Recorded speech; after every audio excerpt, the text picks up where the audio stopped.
DecolonizeSports.com. We're here with Jeremy Thompson. First off, thank you for the time. We're out at the U21 Men's World Championships here in Limerick, Ireland. So we just want to catch up. And what are you up to? What are you doing out here? Yeah, man. First of all, I just wanted to say it's a pleasure and honor to be here. Obviously, being here with the team and representing our confederacy and our communities back home. And I can't say nothing, but it's been a great time in here so far here today, and got some great weather and great lacrosse. Cool. And so you're out here just as an ambassador, you're here as a leader, just kind of what's your role this weekend? Yeah, I'm just here as an ambassador, just kind of supporting the guys on behind the scenes, and just more or less kind of being support for the guys and just kind of encourage them and whatnot. So yeah. And we were talking with some of the players, and they actually mentioned your name, as they were kids, and they looked up to you, and because we were asking them what it meant to be representing Haudenosaunee on the world stage. How does that make you feel when you hear, that next generation coming up, and they looked up to you, and now you're here supporting them? I feel lucky. I think essentially when it comes to relationships and stuff like that. Obviously, for myself, growing up, I had role models and guys that I looked up to on playing at the older level and playing at the men's level too when I was at this age group. So for me, it's definitely a dream come true for myself, and just reality, really, bottom line comes down to, and I think it's all about the leadership, which you mentioned, as far as being a good role model for yourself individually, because you walk and talk your steps, and you want to represent yourself in a good way, and that's always a ripple effect. You always want to be a good vibe.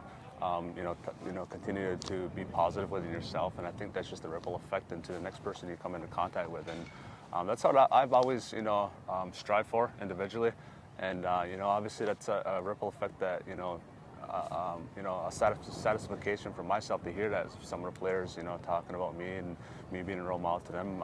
I can vice versa and say that I look up to everyone. I love the fact of the human existence, as far as just having the experience to interact with another human being, and these players, young guys. So I look up to these young guys, and it's amazing to see them come together and to own their craft.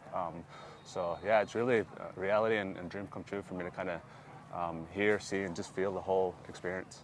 And you've been here for the medal rounds. What have you seen from the team, from a lacrosse standpoint? I think I have been here since I got into Tuesday, and seeing these guys medal in, and obviously they had a tough game against the U.S. and they held their own, and the best thing I can say is really the future looks bright for our young men here. I think it's really about just bringing everything together, obviously staying composed and continue to be the best within yourself, and also just having it be a ripple effect onto the next guy, and just really believing and representing for something much bigger than yourself. You're representative communities, the confederacy, and all indigenous people across Turtle Island. So. Yeah. And then switching gears a little bit, so you had your own experience on the world stage in Birmingham. Can you just catch us up on what you thought of your time down there and how it went? Yeah, I mean, Birmingham was amazing at the World Olympics stage. Obviously, it was a trial and error for the 28 World Games. Obviously, it was a great experience. I was actually really surprised with the hospitality down there. And the World Games is always, it's always a great thing. But I felt like, having that experience down at Birmingham, there was 3,000 other athletes from all over the world, from many different sports playing. So I thought that was cool, that it wasn't just lacrosse on it was many different sports. So it was obviously to have that great experience to go out, and obviously when we weren't playing, we got to go and see some other sports, so that was cool. So, but obviously coming down, it's a new style game. It's a mixture of basically box lacrosse and field lacrosse on a field. So it was a very quick game. Obviously we put our best together, but we didn't get the outcome that we wanted to. But all these other countries, I think that's the greatest thing about lacrosse right now. You have all these developing countries that are continuing to prosper and get better and really hone their craft and to really get improving. And I think that's really helping the sport. Obviously, just kind of tying back to just seeing development and everything and having an experience, and obviously for ourselves. So we're coming together. I think we'll recap, obviously, and coming up here in San Diego for the regular World Games here. It's gonna be amazing. We're gonna put together a good group of guys, and I'm looking forward to it. Cool. And then last question, we talked with Coach Barnes earlier in the week about so like back when the Olympics, when lacrosse was back in the Olympics in 1904-08, like Native people weren't even allowed to play. You know what I mean? And so what does it mean to you when you just think about the possibility of you representing your nation on the Olympic stage, knowing that our people have been resilient and been able to overcome some of those rules and essentially policies that excluded us?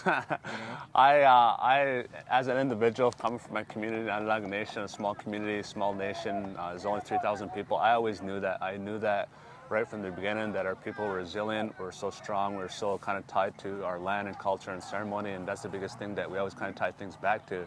So I always knew that we had this identity, this strength within us that was always a higher power than that, and we always, give our appreciation, give our thanks to that. So I think the biggest thing for us, kind of reflecting back from the beginning of when the Iroquois Nationals developed to now, it's been amazing. Our guys have continued to strive with our leadership on the political side of things, and obviously the sport. The guys continue to hone their craft and kind of just buy into the system and continue to just improve, and that's what it's been this whole time.